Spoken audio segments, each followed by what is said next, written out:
Muy buenas tardes, Dios lo bendiga. Gracias por sintonizarme a través de Radiovisión o a través de mi canal de YouTube con Espíritu Escrutador. Reciba un fuerte abrazo de su servidor, Omar Wong. Esta tarde que Dios nos regala de martes, vamos a estar analizando eh, una porción de la palabra de Dios, como siempre lo tratamos de intentar o lo hacemos, tratando de profundizar un tanto en algunos puntos o características del versículo que estemos dando lectura en el momento. Entonces le pido que si usted tiene la oportunidad de tomar su Biblia, de tomar su dispositivo donde pueda tal vez de ahí mismo abrir su Biblia, que juntos hagamos esta lectura y que podamos nosotros estar un poquito reflexionando, introduciéndonos en la palabra de Dios, tratando de que entrar a fondo y que el Espíritu Santo sea el que nos guíe y que nos dé la oportunidad de poder comprender la palabra del Señor. Muy bien, vamos a estar analizando, vamos a estar ah, leyendo lo que es el libro de Isaías, capítulo 54, versículo 5 al 8, en el cual el Señor nos permite aprender un poquito de una característica de Dios, ¿verdad? Pero no me quiero adelantar, vamos paso por paso, ¿verdad? Muy bien, espero que ya esté listo ahí, usted tenga su Biblia, vamos a Isaías 54, versículo 5 al 8. Y dice de la siguiente manera, yo voy a estar leyendo la palabra de Dios, pero en la versión Reina Valera de 1960. Dice en el libro de Isaías 54, versículo 5 al 8, dice, porque tu marido es tu hacedor, Jehová de los ejércitos es su nombre, y tu redentor, el Santo de Israel. Dios de toda la tierra será llamado, porque como a mujer abandonada, estéril y triste de espíritu te llamó Jehová, y como a la esposa de la juventud que es repudiada, que daban divorcio, dijo el Dios tuyo, por un breve momento te abandoné, pero te recogeré con grandes misericordias. Versículo 8. Con un poco de ira escondí mi rostro sobre ti por un momento, pero con misericordia eterna tendré compasión de ti, dijo Jehová, tu redentor. Muy bien. Eh, Quiero que usted y yo imaginemos lo siguiente. El contexto es que el profeta Isaías está hablando al pueblo de Israel y les está dando un mensaje en el cual pues no es tan alentador, de alguna manera sí, de alguna manera no. Ahorita lo vamos a analizar por qué. Pero si yo te dijera, de acuerdo a lo que este versículo, el contexto nos presupone, ¿qué sería de nosotros sin Dios? Quiero que te imagines que Dios no está. Yo sé que hay gente que es atea y que no cree en Dios, ¿verdad? Y ellos, para ellos, entre comillas, ¿verdad? Porque muchas veces ellos dicen no hay Dios, ¿verdad? Y no hay quien sostenga las cosas, son por casualidad o son porque la materia o los microorganismos, etcétera, etcétera. Pero los que creemos en Dios y los que sabemos que existe Dios o aquellos que creen en algún ser supremo, etcétera, etcétera, ¿no? ¿Alguna vez nos hemos imaginado que Dios no está? Hacer un mundo hipotético en el cual Dios, por alguna circunstancia, no está. O tú tal vez en alguna ocasión te has sentido de que Dios no está ahí, o alguna vez te hayas sentido solo, o te hayas sentido de que Dios te ha abandonado, o te hayas dado cuenta de que Dios está ausente, o hubo una época en el pasado donde sentiste que Dios te dejó por un cierto tiempo, por un cierto momento Dios te abandonó, o simple y sencillamente Dios no se dejó sentir. ¿Será capaz de alejarse Dios de su pueblo? Te pregunto. ¿Tú crees que Dios tendrá esa capacidad de alejarse de su pueblo? Muy bien. Estas preguntas que te hago es para que nosotros podamos ponernos un poquito en lo que estaba pasando en el pueblo de Israel. Al igual que con ellos, como con nosotros, en ocasiones hemos nosotros sentido, hemos creído que Dios no está con nosotros. ¿Dios puede hacer esto? Yo creo que sí, ¿verdad? Dios puede tomar la disposición o la acción de alejarse por nosotros en un momento, con un propósito, ¿verdad? O sea, Dios puede alejarse de ti o de una iglesia o de un pueblo o de una comunidad. Y Él puede hacerlo de manera intencional, siempre con un propósito en mente, ¿verdad? Que el propósito, no necesariamente tú y yo tenemos que estar enterados de ese propósito, ¿verdad? O que Dios tenga la obligación de enterarnos porque Dios se ha alejado de nosotros. Pero creo que todos hemos tenido esta sensación, ¿verdad? O hemos, a lo mejor decir, no, es que Dios sí se alejó de mí, o Dios sí se hizo a un lado, o Dios me dejó en esta época, o Dios permitió, etcétera, etcétera, donde sentimos que Dios no está. O puede ser que nosotros somos los que nos alejamos de Dios. Usted y yo tomamos la decisión, a lo mejor, de alejarnos de Dios, ¿verdad? De alejarnos de una comunidad cristiana, alejarnos de una iglesia, alejarnos, de Dios con nuestras acciones. Otro contexto también podría ser que el pecado, ¿verdad? Que se esté practicando por ti o por mí, por usted o por mí, sea lo que nos aleje de Dios, ¿verdad? Porque sabemos que es un Dios santo y que no va a estar con los pecadores como usted y como yo, ¿verdad? Que persistamos y que Dios se aleje. ¿Cuál de los tres que acabo de mencionar será tu caso? Porque Dios se alejó, porque tú decidiste alejarte de Dios, o porque la condición de pecado, las acciones que estamos cometiendo son las que nos están alejando de Dios. En cualquiera de esos tres casos, pues el estar lejos de Dios o que la ausencia de Dios no esté, siempre implica algo terrible, ¿no? Difícil, complicado, donde pues no tendríamos mucha esperanza, ¿verdad? El contexto que estaba viviendo ahora sí, pues ya después de esta introducción, el pueblo de Dios o el pueblo de Israel es que estaba viviendo en desobediencia a los mandamientos de Dios. Ellos ya conocían, ¿verdad? Ellos sabían, ellos habían traído la información por parte de sus antepasados, porque la información se daba boca a boca, se pasaba de padre a hijo, de abuelo a hijos, a nietos y así, ¿verdad? Entonces ellos, de alguna manera, por alguna circunstancia, habían decidido no obedecer los mandamientos de Dios, ¿verdad?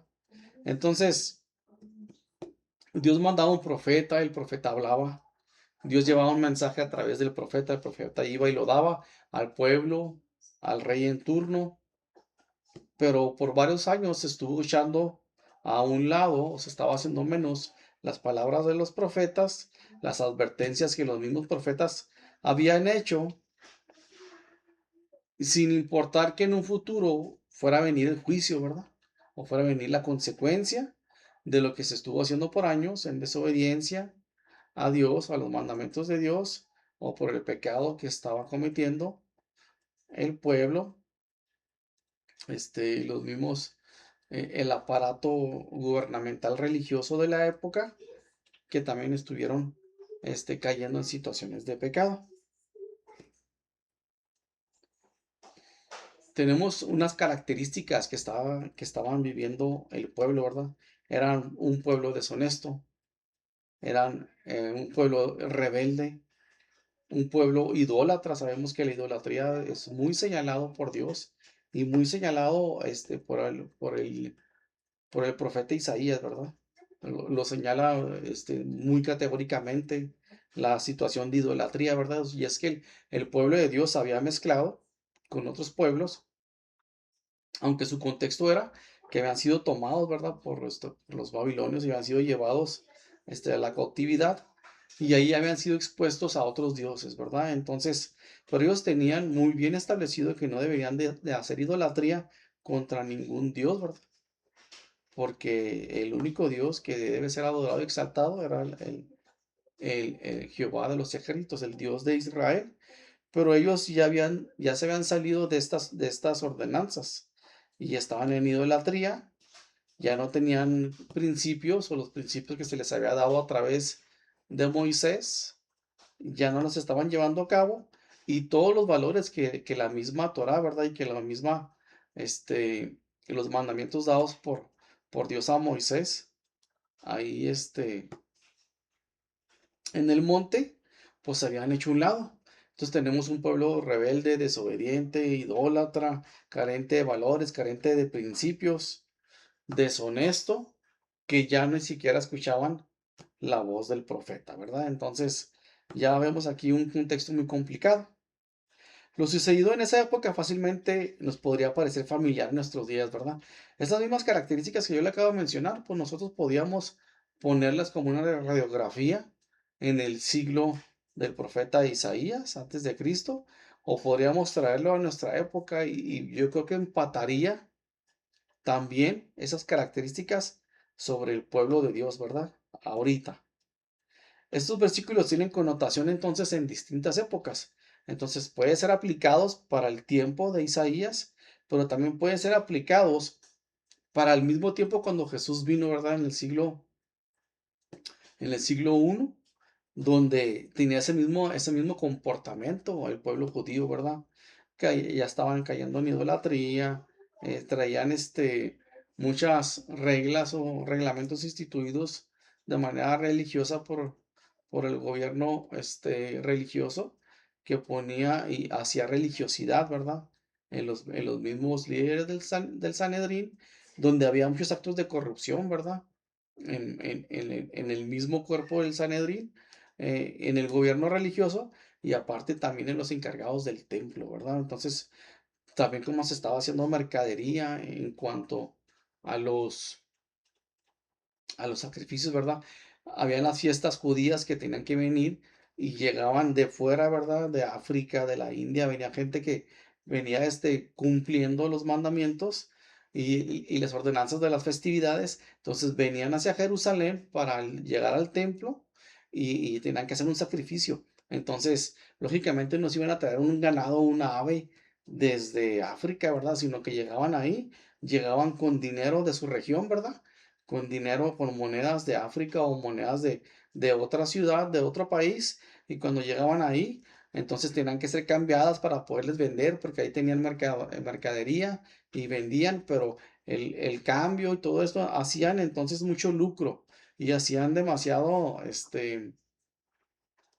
ganancias deshonestas, que cuando llega Jesús y ve todo lo que está pasando en el templo, es cuando él se molesta y tumba todas las mesas, ¿verdad? Entonces, muy fácilmente podemos equiparar el comportamiento del profeta Isaías en la época del pueblo, cómo se comportaba el pueblo, en la época de Isaías más bien dicho, cómo se comportaba el pueblo en la época de Jesús y cómo nos comportamos nosotros en nuestra época. Entonces puede empatar, así como una radiografía, ¿verdad? Estas características se pueden aplicar en esas épocas.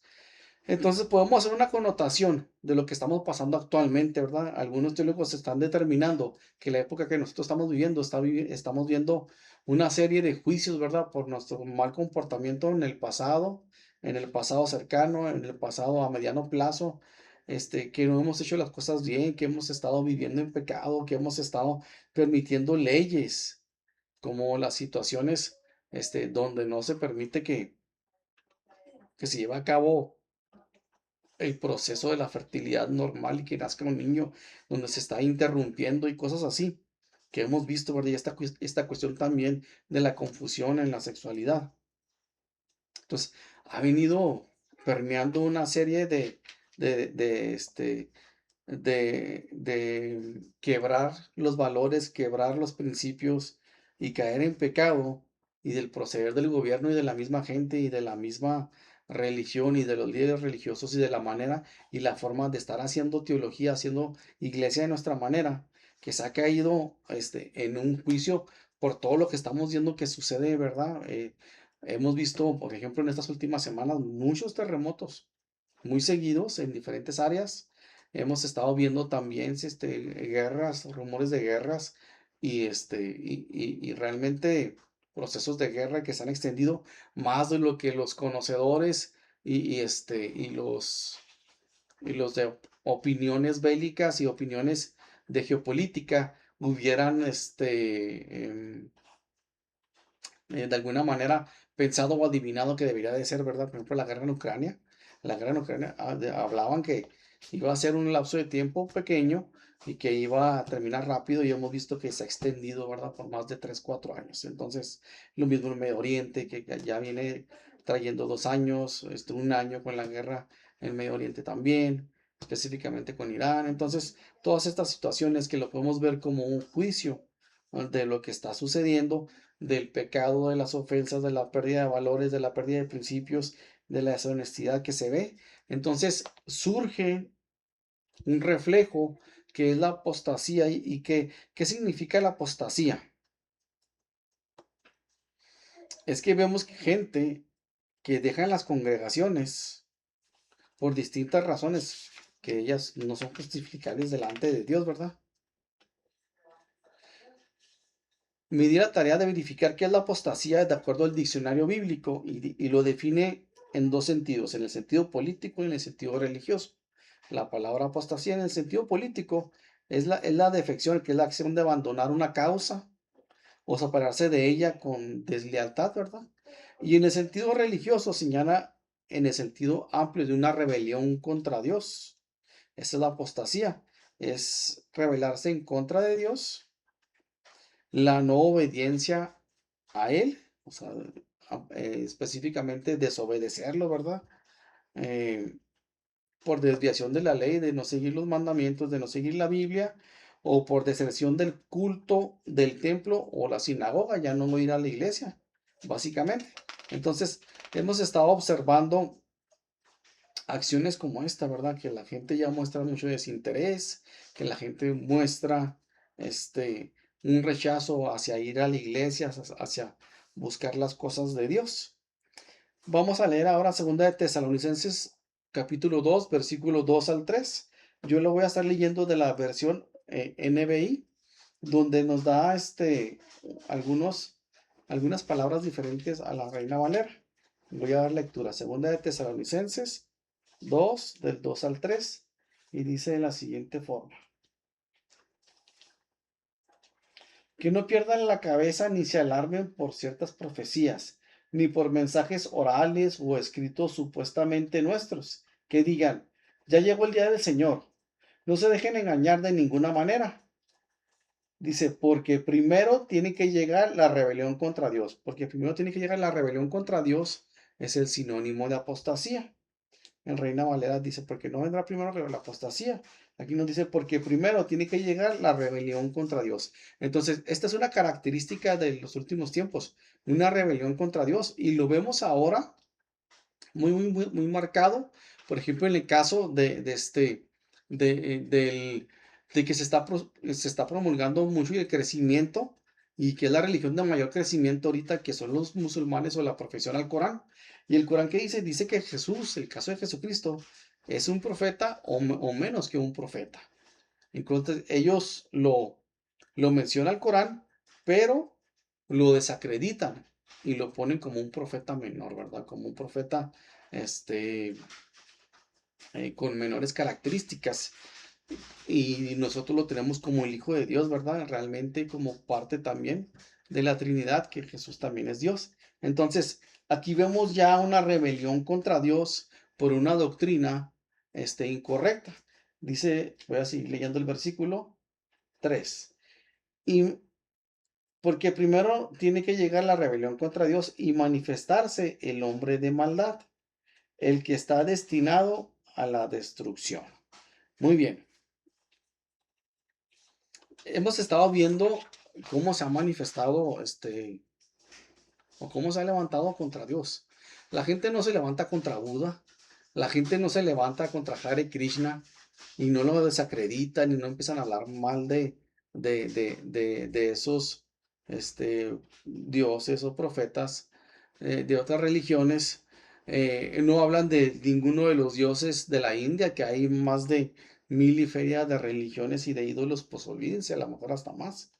No, todo el empuje todo el push, todo lo que viene a señalar y toda esa avalancha desacréditos, todo va hacia la persona de Jesús. Todo va hacia la persona de Jesucristo. No lo vemos contra otras religiones, ¿verdad? Sino que va contra la persona de Jesucristo. ¿Y por qué? Porque es una característica de la apostasía o de la rebelión contra Dios que da una pauta o inicio, o que es una característica de los últimos tiempos de el rapto de la iglesia.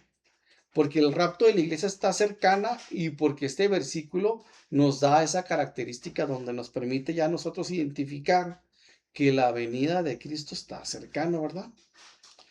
Si tú y yo nos preguntáramos cuál es la condición de la esposa, como te menciona Isaías, ¿verdad? Veíamos que habla de la esposa, refiriéndose al pueblo de Israel y refiriéndose también a la iglesia en estos tiempos, ¿verdad? Tiene la aplicación así. ¿Cuál es la condición de la esposa? La esposa somos la iglesia y tú y yo somos la parte de la iglesia. ¿Cuál es tu condición? ¿Cuál es mi condición? ¿Cuál es la condición de la iglesia local? ¿Cuál es la condición de la iglesia universal o todas las iglesias? No hay nomás que dos opciones. Y nos lo deja saber en la parábola de las vírgenes. ¿Se acuerdan de las vírgenes? Donde nos dice que 5 vírgenes que tenían sus lámparas de aceite, unas con aceite suficiente, que eran las vírgenes prudentes, ¿verdad? Entonces tenemos 5 vírgenes con aceite suficiente, con sus lámparas encendidas, esperando la venida de su esposo.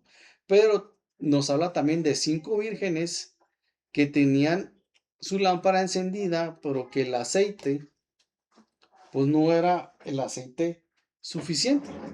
Entonces, en aquella época se utilizaba una lámpara. Yo voy a sacar una lámpara, pero que no es tan viejita, ¿verdad?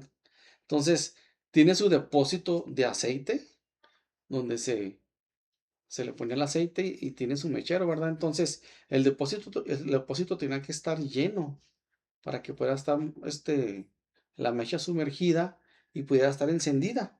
Entonces, no tenían específicamente la llegada del esposo, pero el aceite era suficiente para durar las horas necesarias hacia que llegara el esposo. Entonces, las vírgenes que no tenían el aceite suficiente o las insensatas, ellas sabían que tenían tal vez el aceite a la mitad,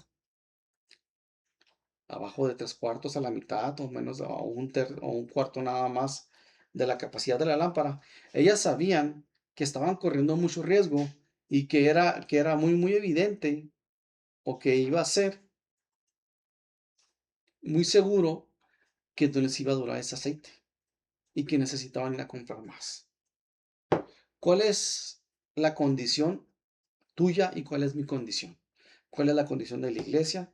¿Estamos siendo sensatos? ¿Estamos llenos de aceite o estamos con aceite insuficiente? Y eso nos tiene que hacer la siguiente reflexión, ¿verdad? Si no tenemos el aceite suficiente, tenemos que reconocer, ¿ok? O que estamos en pecado o que hemos rechazado a Jesucristo o que hemos hecho y hemos puesto una barrera donde nosotros hemos puesto distancia al Señor y no hemos permitido que se acerque. O es un momento también de que ya reconozcamos nuestras faltas, nuestros pecados, nuestras ofensas, nuestras actitudes, nuestros malos hábitos y que seamos ya una esposa donde empezamos a llenar esta lámpara de aceite otra vez más. Empezar a poner más aceite y más aceite y más aceite y vamos reconociendo nuestra falta, nuestros pecados y Dios empieza a llenar tu vida a través del Espíritu Santo con ese aceite que se necesita, porque el acto de la cruz es suficiente y esa gracia es la necesaria para perdonar tus pecados y llenarte de aceite. Es muy interesante que retomando otra vez el libro de Isaías, el capítulo 54 que leímos del versículo 5 al 8, es muy interesante que después de venir señalamientos y juicio y profecías de tiempos complicados y difíciles sobre el pueblo de Israel, viene ya el fin de la ira de Dios.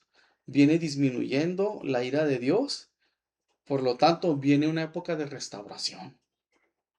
Yo sé que a lo mejor tú o yo hemos pasado una mala época, ¿verdad? Hemos pasado un ciclo complicado, hemos pasado unos años, unos meses complicados, donde hemos pasado un proceso, ¿verdad? De Dios, como te mencioné al principio, tal vez por ofensas, por pecados nuestros, tal vez porque nosotros nos hemos alejado de Dios, hemos tomado la decisión, o porque simple y sencillamente el propósito de Dios es permitir que pasamos por un proceso. Pero ya viene el fin de esa ira de Dios. Ya viene la época de restauración, donde el Señor abraza a su pueblo, como lo menciona a partir del versículo 50, del capítulo 54 hacia adelante. Ya es un ciclo, una oportunidad nueva donde encuentras restauración, donde encuentras gracia y donde encuentras renuevo en el Señor, amada persona. Después el pueblo judío había pasado por el segundo éxodo de Babilonia, o sea, fue una época de éxodo, luego vino otra época de éxodo, la destrucción del templo, lo más sagrado que tenía el pueblo, ¿verdad? En cuanto a las cuestiones religiosas, fue destruido el templo, ¿verdad? Y vemos muchos salmos que se refiere a esto, ¿verdad? A que el templo fue destruido y vemos llanto y vemos tristeza y vemos dolor. Viene una época distinta, ¿verdad? Después de estar sometidos por los babilonios, por los asirios, Dios trae restauración, Dios trae una época de restauración a su pueblo. Yo sé que Dios también lo ha hecho contigo y lo ha hecho conmigo. Y a lo mejor es un momento ahora, amada persona, que te des cuenta que ya viene un tiempo de renuevo, que ya viene un tiempo de reposo, que viene un tiempo de restauración, que viene un tiempo en el cual Dios va a regenerar, va a restaurar, va a levantar tu vida y va a poner otra vez aliento en ti, en tu espíritu, para que te levantes, para que levantes tu frente, para que Él venga y restaure tu vida espiritual, tu vida interior y comience a hacer un renuevo y empieces a tener otra vez una época donde otra vez vengan tiempos de gracia y de bendición. No pierdas la fe, amada persona. El arrepentimiento del pueblo de Israel, en la humillación de buscar otra vez a Dios y de arrepentirse y de empezar a poner su rostro en tierra y empezar a llenarse de silicio por su condición y empezar a buscar a Dios, trajo un nuevo tiempo de restauración. Los judíos habían rechazado al Mesías, acuérdense, pero después viene un tiempo de restauración. Y esa es la gracia y el amor de Dios. Si es cierto que comentan los juicios que los teólogos, perdón, que viene un tiempo de juicio y que no solo viene que lo hemos experimentado, ¿verdad? Por la situación de la pandemia, que nunca habíamos vivido algo así, ¿verdad? Y las situaciones de muertes y de crisis económica, etcétera, etcétera, de violencia, de fenómenos naturales, de desastres naturales,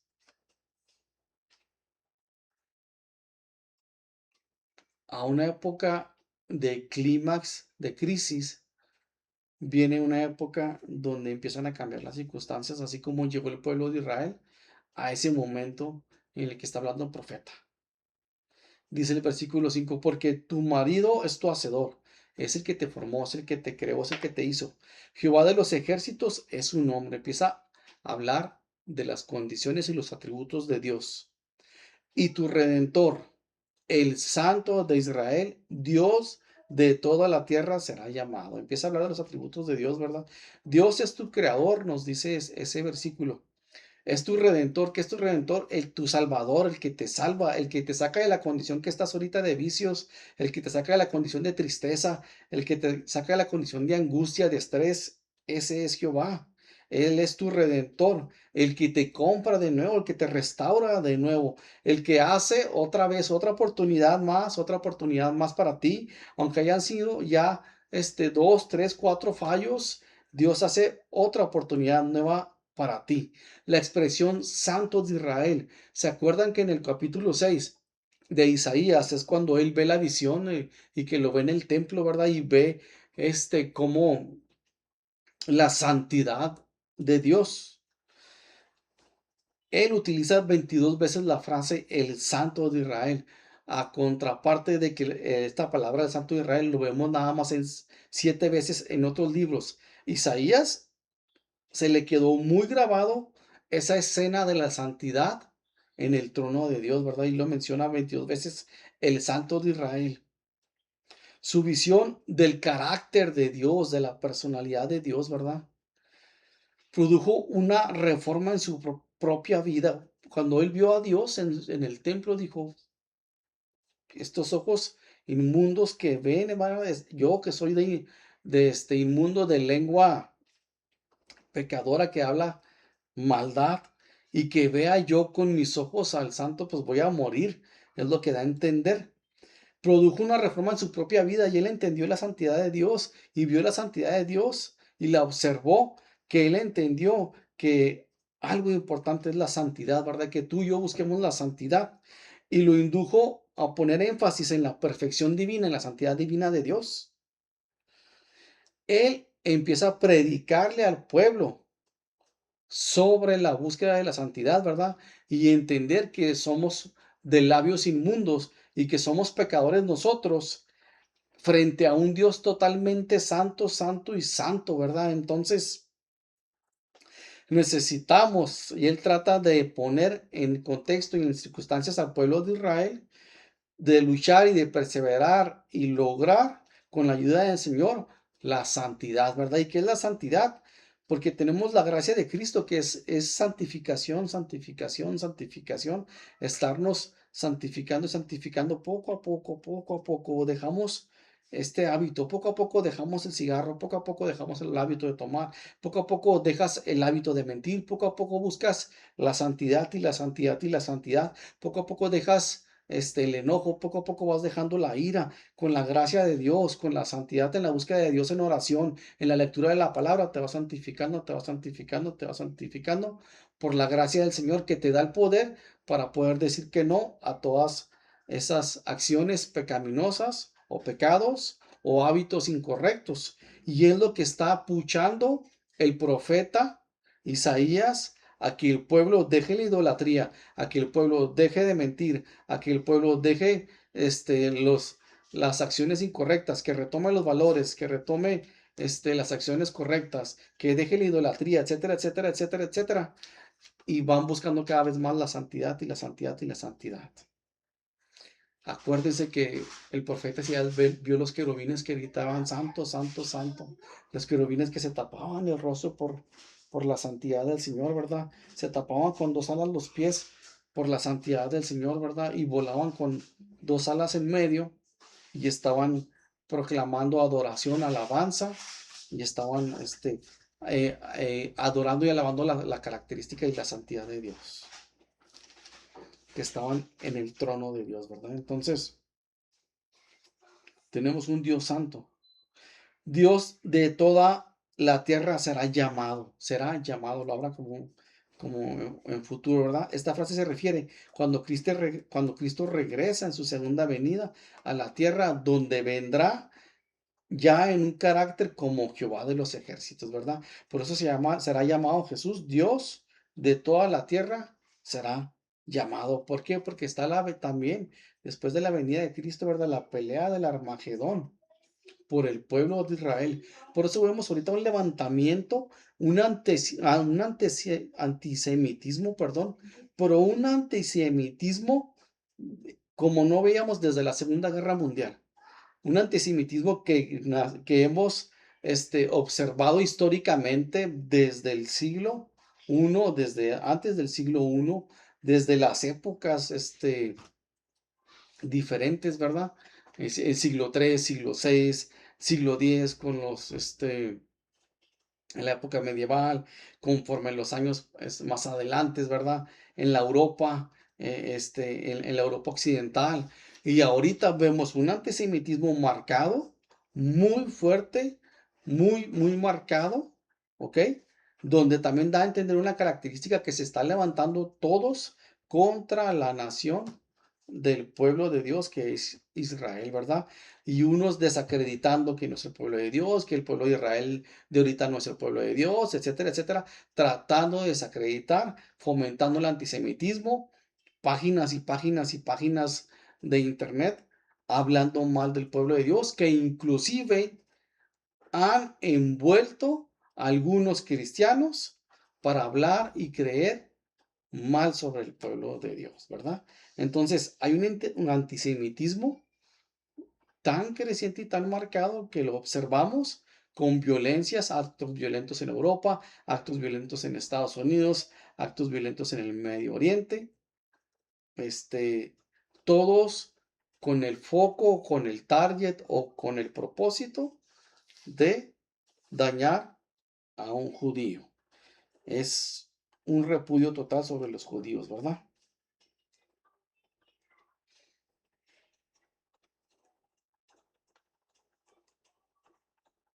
Tu hacedor es tu creador, Jehová de los ejércitos, el que pelea por ti y gana todas las batallas. El redentor, que es el redentor, es el salvador. Santo de Israel, el que santifica. Y Dios de toda la tierra, que es el Dios supremo, el que da vida eterna. Esas son las características que le da el profeta Isaías a Dios, ¿verdad?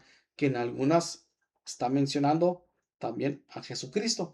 Versículo 6, porque como a mujer abandonada, porque una mujer abandonada, muchas veces las abandonaban porque era una mujer estéril, porque una mujer que su matriz no abría para dar a luz.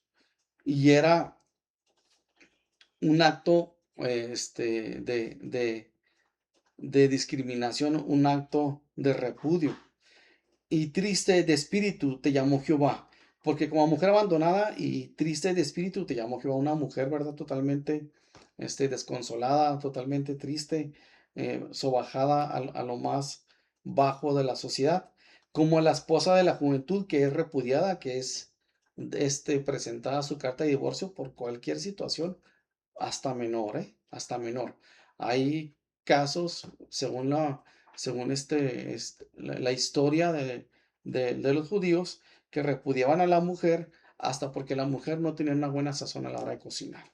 Entonces, pone al pueblo de Dios así, totalmente desechado, totalmente hecho menos. Y acuérdense que la condición del pueblo era que estaban en el exilio, sometidos por los babilonios, sometidos por los asirios, totalmente sobajados, algunos viviendo hasta como esclavos, ¿verdad?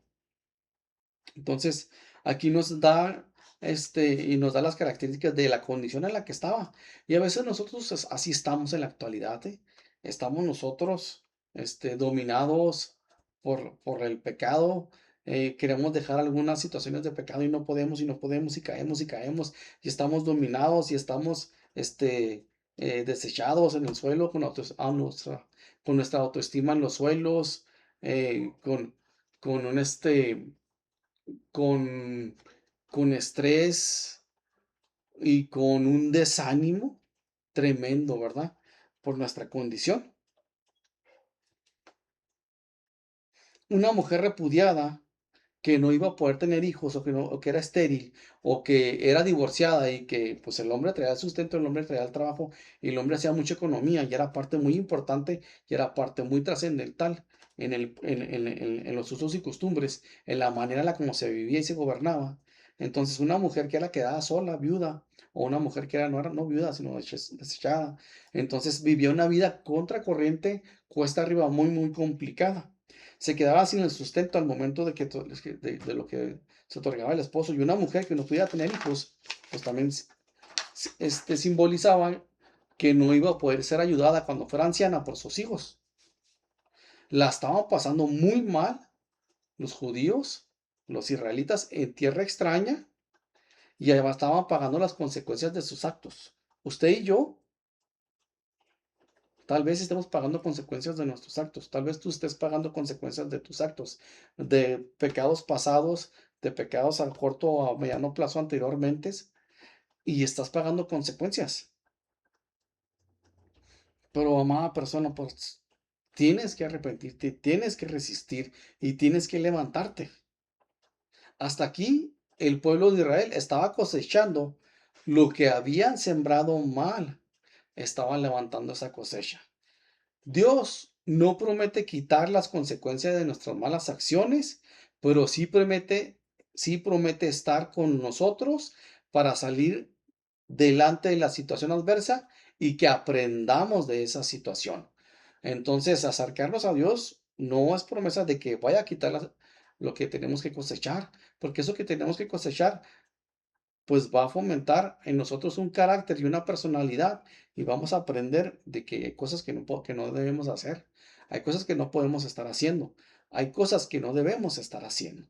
Entonces, Dios promete estar con nosotros si nos arrepentimos, promete ir con nosotros ahí, promete ayudarnos a seguir adelante, pero sin quitarnos del valle de sombra, ¿verdad? Tenemos que pasar por ahí porque estamos levantando una cosecha que nosotros hicimos mal. Entonces quiero animarte, amada persona, que a lo mejor estás pasando por esta época de tinieblas, por esta época de adversidad, por esta época de problemas, por esta época de circunstancias o por esta época de ciclo complicado y difícil. Pero eso no quiere decir que este ciclo no se vaya a terminar. Resiste un tanto, agárrate de Dios, levántate de la mano del Señor y vas a tener la oportunidad de pasar este ciclo y de comenzar un ciclo diferente donde Dios traiga bendición, donde Dios traiga sustento, donde Dios traiga economía, donde Dios traiga paz en tu vida, en tu corazón, donde Dios estabilice tus emociones, donde Dios quite estrés, donde Dios quite ansiedad y comiences a tener una vida de paz, por esa paz que sobrepasa entendimiento del hombre, entendimiento natural. Aunque estés en adversidad, Dios puede poner una paz sobrenatural ahí. El versículo 6 dice, porque como mujer abandonada y triste de espíritu te llamó Jehová, como a la esposa de la juventud que es repollada, dijo el Dios tuyo. Aquí la palabra llamar en realidad es como llamar de nuevo. O sea, no es llamar en la primera ocasión, sino que es una segunda, una tercera, una cuarta ocasión. Te vuelve a hablar de nuevo, te vuelve a llamar de nuevo. Que a lo mejor te llamó anteriormente, a lo mejor Dios te habló, amada persona. A lo mejor Dios tiene 2 años, 3 años, 5 años hablándote y tú te has alejado y te decidiste ir de la iglesia, ir de las cosas de Dios, alejarte del Señor. Pero Dios te llama de nuevo. Dios te busca otra vez de nuevo. Y Él vuelve otra vez para resumir el oficio otra vez de esposa y para ponerte en la condición de esposa y él como esposo para otra vez tener una relación contigo. Porque hasta eso, hasta ahí llega la gracia de Dios y te vuelve a llamar, aunque no merezcas ese llamado, aunque no merezcas otra vez otra oportunidad, aunque tú no la merezcas y tú te juzgues y te señales tan fuerte, pues Dios nos da una oportunidad, amada persona, a ti y a mí, con gran amor, con gran bondad y con gran misericordia. Versículo 7, por un breve momento te abandoné. Por un breve momento, amados. Por un breve momento, amada persona. A lo mejor sentimos que ha sido mucho, a lo mejor sentimos que ha sido un ciclo muy complicado, muy fuerte. Pero dice, por un breve momento te abandoné, pero te recogeré con grandes misericordias. ¿Cuánto fue ese breve momento? A lo mejor ese breve momento, ya, tú que estás escuchando esta palabra, ya ese breve momento está por terminarse. Dios trae esperanza otra vez, consuelo y restauración a tu vida, a su pueblo, como lo hizo en esta ocasión. ¿Qué significa la palabra misericordia? Esto es precioso. La misericordia es el aspecto compasivo del amor. Es el aspecto compasivo del amor hacia el ser que está en desgracia. Es el acto compasivo, el aspecto compasivo del amor hacia el ser que está en desgracia o en desdicha por su condición espiritual. No merece ningún favor, no merece ninguna acción positiva, pero el aspecto compasivo del amor de Dios te está dando una oportunidad a ti y a mí que estás en desgracia o que estamos en desgracia. Eso significa la misericordia de Dios. No lo merecemos, pero aún así Él nos da un acto compasivo y nos recogerá y nos recoge de nuevo para darnos una oportunidad más. La Biblia destaca que la misericordia de Dios es una disposición suya. Dios decide ser misericordioso. Ni tú lo merecemos, ni nuestras acciones la merecen, ni tú, ni yo, ni de donde vienes lo merecemos. Es una disposición del carácter y del amor de Dios en beneficio del hombre pecador, en beneficio de usted y de mí. Somos salvos por la misericordia de Dios, dice Tito 3:5. Nos salvó, no por obras de justicia, no por ninguna acción que nosotros hubiéramos hecho, sino por su misericordia, por el lavamiento de la regeneración y por la renovación en el Espíritu Santo. Amada persona, tú y yo no podemos hacer nada para que Dios tenga misericordia, y aún así Él ha tenido misericordia, nos va a lavar, ese lavamiento nos va a regenerar por dentro, nos va a hacer una renovación por el Espíritu Santo que ha puesto en ti, amada persona. Si tú no has recibido el Espíritu Santo, es momento que lo recibas. Es momento que aceptes este regalo que no mereces, que es don de Dios, que es totalmente atributo por Dios, por su misericordia, que lo dio a través de la cruz, a través de Jesucristo, para que tú puedas ser lavado, regenerado, perdonado de todos los pecados y puedas ser renovado a través del Espíritu Santo para que vayas cambiando hábitos y para que vayas teniendo una conducta cada vez más parecida a la de Jesucristo. Alabado sea el Señor. Versículo 8.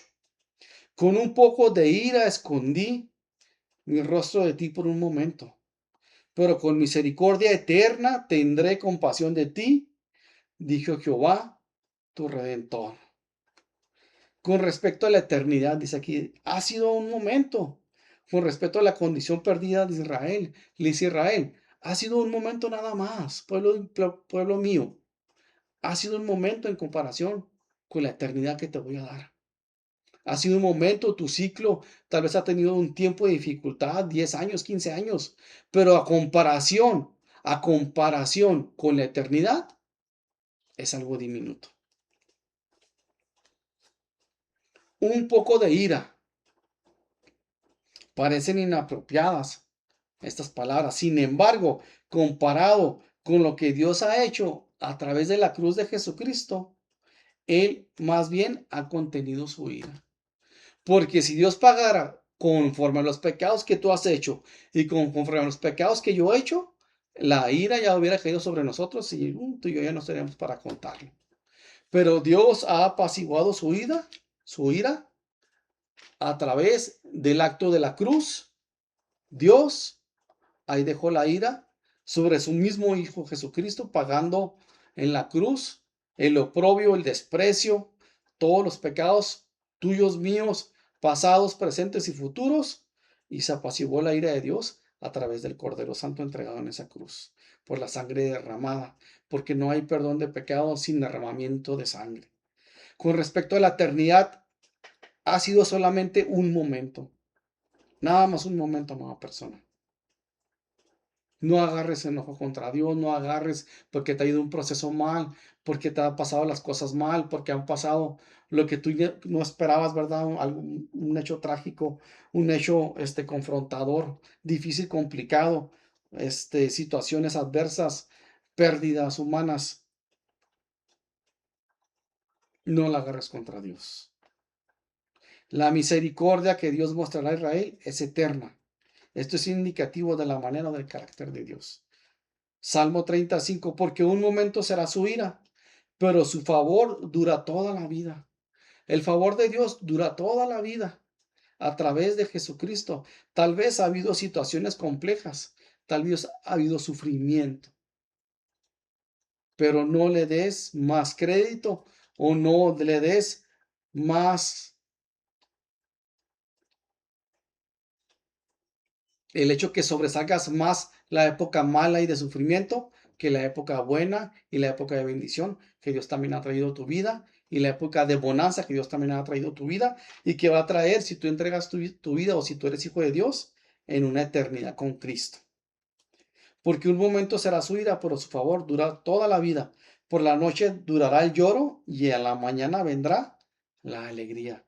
Amada persona, ya tuviste tu noche donde lloraste, donde fue amargo, donde te sentiste mal, donde estabas sufriendo, pero ya viene la mañana, ya está por salir otra vez el amanecer. Ahí viene ya el sol de justicia, ahí viene la venida de Cristo, ahí viene ya Dios a tu vida a rescatarte, a levantarte y a levantar tu frente y darte una oportunidad más. Resiste, amada persona, porque ahí viene también época y días de alegría y de bendición.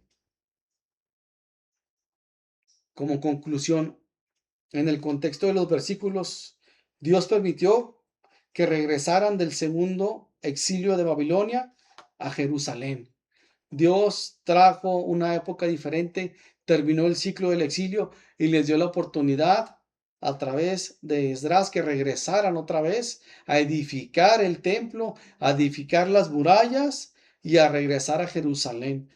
Oh, gran bendición viene de Dios, cerrando un ciclo de dificultades y problemas, a traer un ciclo de bendición. Pero aunque se abrieron las puertas para que regresaran los que quisieron regresar, hubo gente que ya no quiso regresar. Hubo judíos que se quisieron quedar en Babilonia por voluntad propia. ¿Por qué? Porque empezaron a practicar y a vivir bajo las costumbres, los hábitos y la cultura de los babilonios, de los asirios, y decidieron quedarse en las tierras ajenas. Tú y yo podemos haber ido al mundo, porque eso tipifica Jerusalén y Babilonia. El mundo, Babilonia y Jerusalén están en las cosas de Dios, ¿verdad? Algunos empiezan a moldarse, empiezan a tomar hábitos del mundo, empiezan a comportarse conforme a la cultura del mundo y hay una oportunidad para regresar a Dios. Dios sí empieza a tocar la puerta de tu corazón. Dios sí empieza a hablarte con algún familiar, algunos mensajes, publicidad a través de las redes sociales, pero tú endureces tu corazón porque los hábitos y la cultura y empiezas a hablar y empiezas a abrazar, perdón, y empiezas a amar al mundo y ya no quieres dejar Babilonia y ya no quieres regresar a Jerusalén. Lo correcto era regresar a Jerusalén. ¿Por qué? Porque estaban desobedeciendo los mandamientos de Dios dados a Moisés. Estaban quedándose en tierra que no les pertenecía. Tenían que regresar a Jerusalén, ser parte de la comitiva, edificar Jerusalén, levantar el templo y comenzar un ciclo nuevo. Tener un nuevo comienzo bajo la bendición y la mano de Dios. Porque Él les estaba ofreciendo consuelo, restauración y esperanza para una vida nueva a través del pueblo de Israel. Amada persona, no te amoldes a este mundo. Amada persona, no te quedes en Babilonia. Amada persona, no te quedes con la cultura y los hábitos de este mundo. Amada persona, que no te deslumbres si has hecho economía, si has hecho finanzas, si has hecho riquezas en Babilonia, pero esas riquezas te hacen detenerte y no regresar a la iglesia, detenerte y no regresar a las cosas de Dios, y no vienes a Jerusalén. Babilonia tipifica el mundo sujeto a su rey Satanás y Jerusalén tipifica la nueva Jerusalén celestial. ¿Qué decides, amada persona? ¿Quedarte otra vez en Babilonia o regresar a las cosas de Dios, a Jerusalén, a la Jerusalén celestial?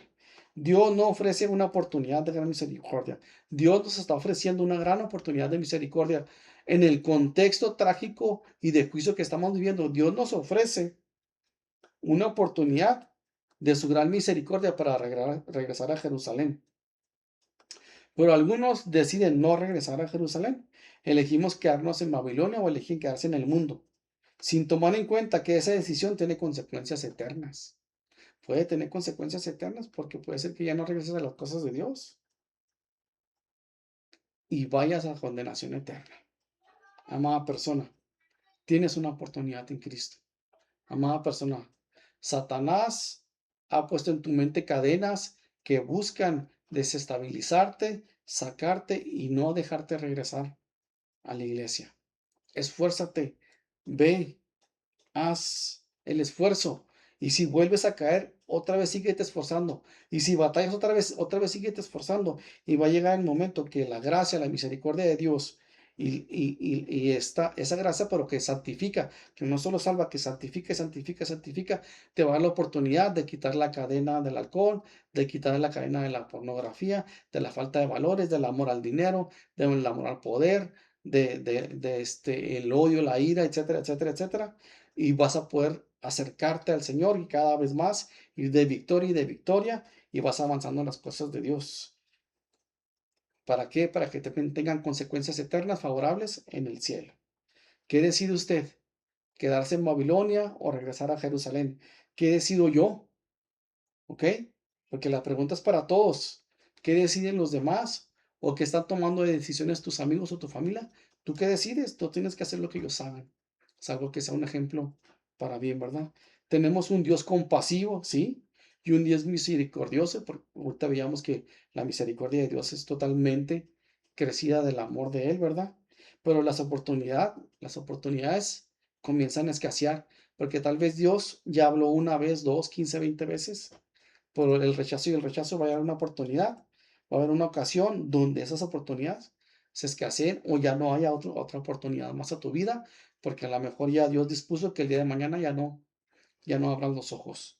Amada persona, esta es la oportunidad que Dios presenta delante de ti para que regreses otra vez al redil y busques al Señor de una manera sincera. Dios te bendiga, amada persona.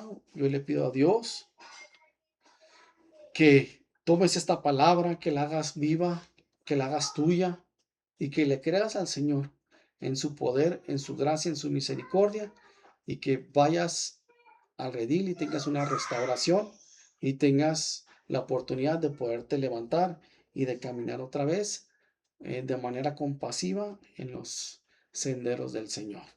Dios te bendiga y le pido que Dios haga efecto en tu corazón esta palabra y que le hagas caso al Señor, que así como yo lucho, como todos los hermanos en este mundo tienen sus luchas y sus batallas, no podemos darnos el lujo de no pelear, no podemos darnos el lujo de no presentar batalla, que aunque caigamos y aunque nos equivoquemos y nos resbalemos, no nos desanimemos de más, que si nos reprochemos, claro, porque tenemos el Espíritu Santo que nos redarguye, pero que nos levantemos con fortaleza, con fe, con fuerza y sigamos peleando otra vez la batalla y sigamos el sendero que Dios ha puesto sobre nosotros y que su gracia, su poder, su misericordia, su amor, su sustento nos lleve adelante y que podamos seguir en los caminos del Señor.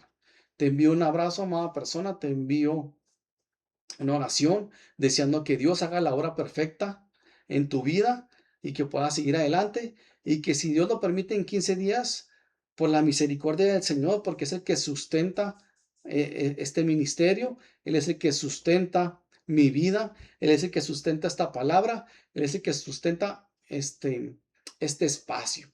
A Él se la honra, la gloria y que nos dé la oportunidad de vernos en 15 días para escudriñar un poquito más de la palabra del Señor, aprender, comprender y que podamos seguir adelante, porque yo sé que es palabra que edifica, que guía tu vida y que guía también mi vida. Bendito sea Dios, para Él sea toda la honra y la gloria. Y nos vemos en 15 días. Dele, si no estás suscrito a mi canal de YouTube con Espíritu Escrutador, su servidor Omar Wong, dele clic ahí para que se suscriba a la campanita para que pueda observar el contenido o tal vez que nos siga usted también por Radiovisión a través de todas sus redes sociales. Dios lo bendiga y nos vemos hasta la próxima. Bendiciones.